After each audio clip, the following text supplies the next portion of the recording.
being able to assess our transactions and understand that each one of our transactions are essentially more or less structured similarly to each previous transaction, again creating certainty as well as simplification from that side. So we see it as a very big positive step.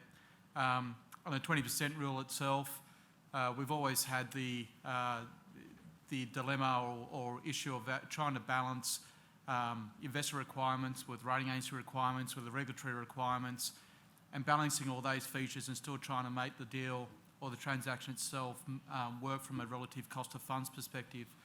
So by removing the 20% rule, again, I think it's actually simplified the way we can actually put our structures together in a way that at the end of the day, if we're actually holding the bottom tranches and they increase above the 20%, then that's fine.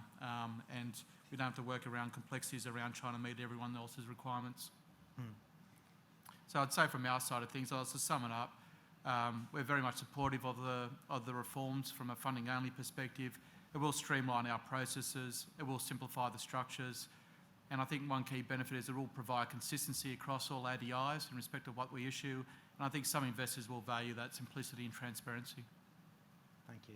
And Simon, I might ask you a very similar question from a bank that has traditionally looked for capital relief, how you see these proposals and whether you think it'll impact the ability of you to use securitisation as a capital management tool. Sure, it's going to be an interesting one. So Suncorp securitises for capital relief purposes at the moment. Whether we will continue that regime going forward, I'm not sure. I like the theme that I took away from today. The simplicity is something that we really do encourage. I guess the interaction that we have with APRA and even listening to the other industry participants. I think one of the challenges we've all had in the last few years is under the self-assessment regime. It was sometimes hard to make sure that we really knew where we stood. And so obviously what you end up doing is going from one extreme to the other, where the internal compliance guys get stuck into the securitisation structures like me and make sure you're really going to the nth degree, which having a more transparent and I guess straightforward approach from the regulator I think is a great step. For us, if you have a look at our last deal in May, so we sold the AAA senior piece at 95. The WAMOT on that deal, so the weighted average margin added about, by selling all of the A, B and B notes, it added about another 15 points. So for us, you're sort of talking about 110, then you add some more for the lender's mortgage insurance. So for a standardised bank like Suncorp, getting capital relief or full capital relief is worth somewhere between 20 and 25 basis points. So I guess it's going to be an interesting assessment for us as to whether or not we would just go along the line of funding for, or doing securitisation for funding only, or whether or not we're going to be able to afford, I guess, to pay away that spread. That said, I think there's a sensible balance. We use securitisation as part of a diversified funding platform. It's interesting to me, Charles, that we haven't gone out with an actual hard cap on the percentage in terms of the leverage, and that's interesting because there's going to be a self-imposed cap, I think, for us anyway. Obviously, the first thing that we want to try and protect as a bank is our A+ credit rating, and we want to make sure that all the rating agencies are very comfortable, because securitisation really is only one of 4 or 5 tools that we would use. So we would look to protect our senior unsecured rating, as well as obviously using that diversification. So there's certainly a lot of positives that's come out of today. We look forward to the consultation piece as well. I think that'll be very interesting. Yeah, we might come back a little later to the secured funding cap, or the lack of that.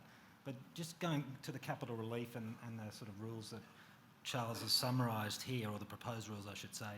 Dom, did you, or maybe Charles, either of you, if you have a sort of maybe go through in a little bit more detail how we interpret those to work? Maybe you, Dom, if you sort of assumed an RMBS typical capital structure with a B, B1, B2, Yep. and we can, if you could just explain how you think that would work if you sold, different proportion of it. Yeah, sure.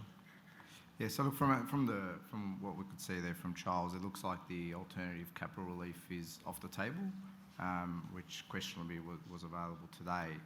I think the retention concept is an interesting one. Looking at, say, a traditional structure where we do have an A, B, B1, B2 piece, looking at an ADI holding, say for example, a B2 piece in their deal, from what was up on the slides, it looked like that capital relief would virtually be off the table. Yeah. So with a retention concept being the key, that is, you look at the tranche which is most retained by the ADI, and that determines how much capital relief they get. So I think that's obviously quite important, say in prime RMBS, where LMI does afford the ability to issue 100% of the capital structure. Should that, for example, be removed or there be a change in criteria or the like, you do find yourselves in a situation where prime LMI looks like every other asset class, and that is there is a small seller retention piece or seller note in the deal. And from what I could gather, if that was retained in the structure, then that would limit the amount of capital relief available. Yeah.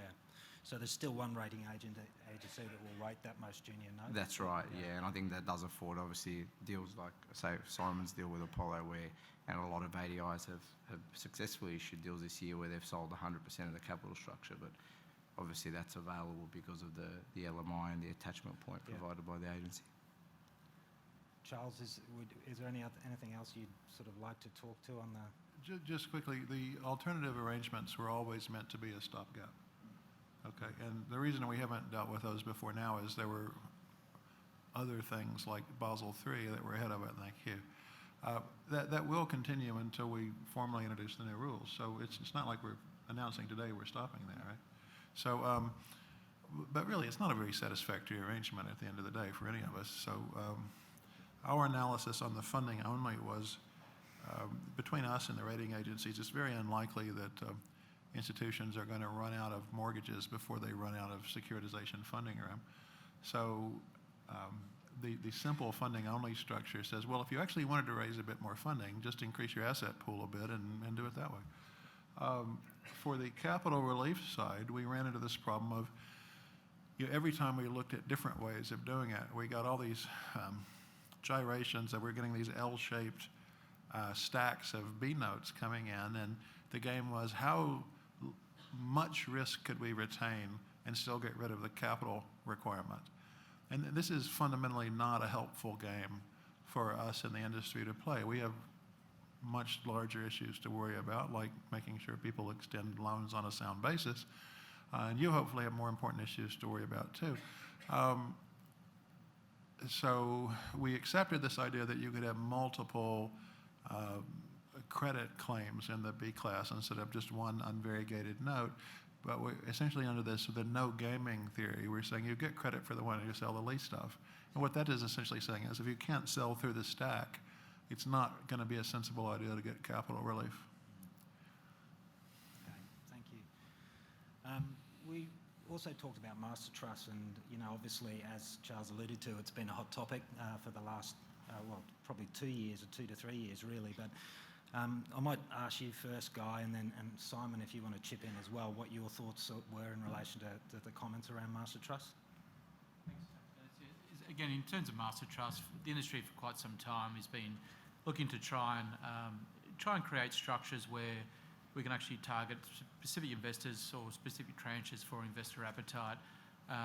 And it's not just master trusts themselves. I think there's two key prongs, that are the key benefits that we've seen today. And the other one being the date-based calls, and whether it be for a discrete trust being on a complete call of the whole transaction or not. I mean, what we are seeing is right now, the way transactions are put together is that there is a high degree of uncertainty as to when the first opportunity to call will happen and when we issue a transaction. It's quite interesting. We sit around the table when we're looking at structuring these transactions and have huge debate over whether it's actually 2.8, 2.9 or 3-year WOW. And the reality of life is there's probably about 7 or 8 people around the table all arguing different perspectives of what should or shouldn't be the right WOW. And all we really have is the benefit of hindsight to say, okay, well, this is how the transaction worked in the past. When we actually walk away from those discussions, the actual one piece that we all agree on is that all 7 of us are going to be wrong. It won't happen to anyone those days. And really, when you see that from an investor's perspective, again, it creates that uncertainty around when is it that you're going to have that first opportunity to call. The flow-on consequences don't just stop the investors, they also go on to swap providers and other facility providers because, again, it creates that uncertainty. So by having the opportunity of having master trusts and with the date-based calls that go with it, just creating that certainty as when the first opportunity to call. There's still going to be the uncertainty whether the issuer will call or not.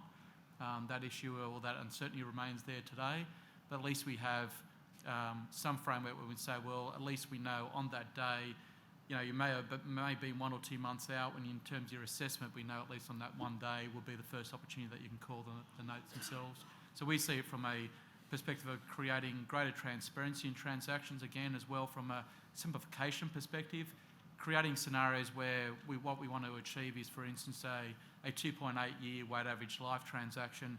We don't have to actually create a whole lot of engineering behind the transaction to get that outcome. It just is something where we can actually create very transparently. So again, another benefit from that side of things. Yeah, I'll just probably add to that. I guess one of the biggest challenges for us as an industry in recent years is uncertainty around cross-currency swap pricing and provisions. Obviously, a lot of institutions used to be able to provide that. So we're looking forward to trying to explore that days-based call option to give greater transparency, but as Charles was saying, without also creating an expectation in the minds of the investors and avoiding some of those covered bond type characteristics if we go down the path of master trusts. So it's a good point that you touched on there, Guy, that the swap and the pricing of those swaps would also allow us to access a fairly diverse and deep pool of investors in Europe and the US. You know, I think many of the institutions here have visited with investors in the last 6 to 12 months, and there is a very solid understanding as to the integrity of the Australian RMBS product. The ASF at a forum up in Asia recently that was very well attended, particularly in Tokyo, and the demand for US dollar based, for instance, RMBS is exceptionally strong. So if we're able to give some transparency and certainty around that swap piece, that will be very helpful. Thanks, Simon. And I think you're going back to the point that Charles made on Master Trust. I think, you know, it's not the, you know, it's not a silver bullet, but the fact is it is a very important tool for facilitating the depth of the Australian market. You know, there are investors who like to have more time to do the credit, and when you have a single revolving pool of credit, it does open up a new class of investors who haven't been investing in closed pool transactions. I might just come back to the point on secured funding, and I think there's a question here that's come through on a text, which I think is an interesting one in the context of the absence of a secured funding cap and also the linkage of the explicit linkage that you made with securitisation into the LCR test and the outflows for LCR purposes. So the question